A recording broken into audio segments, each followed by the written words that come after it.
তারা চেনেন আমাকে? কোনো আনুষ্ঠানিক পরিচয়ের দরকার আছে? কোনো দরকার নাই।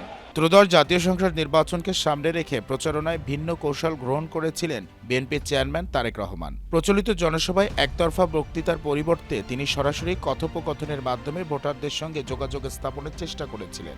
বিভিন্ন স্থানে তিনি দর্শক সারি থেকে সাধারণ মানুষকে মঞ্চে ডেকে তাদের সমস্যা শুনেছেন, প্রশ্ন করেছেন এবং সমাধানের প্রতিশ্রুতি দিয়েছেন। এতে জনসভা শুধু বক্তব্যের মঞ্চ না থেকে আলোচনার পরিসরে পরিণত হয়েছে। ১৯ দিনে ৬৪ জনসভায় এই কৌশল প্রয়োগ বিশেষ করে তরুণ ভোটারদের লক্ষ্য করা হয়েছে বলে বিশ্লেষকদের ধারণা। সামাজিক যোগাযোগের মাধ্যমে যুগে মানুষ প্রতিক্রিয়াশীল যোগাযোগ ব্যবস্থায় অভ্যস্ত হওয়ায় সরাসরি সংলাপ তাদের কাছে বেশি গ্রহণযোগ্য হয়ে উঠেছে। এতে নেতা ও জনগণের দূরত্ব কমে এবং অংশগ্রহণের অনুভূতি তৈরি হয়। প্রচারণায় তার স্ত্রী জুবাইদা রহমান ও মেয়ে জাইমা রহমানের অংশগ্রহণও আলোচনায় এসেছে।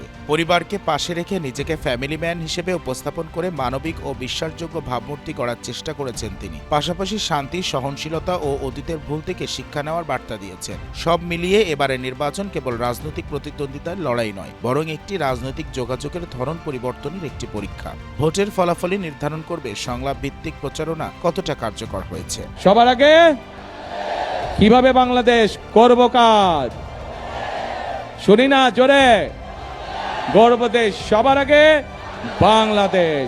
শাহরিয়ার রহমান, জনকণ্ঠ।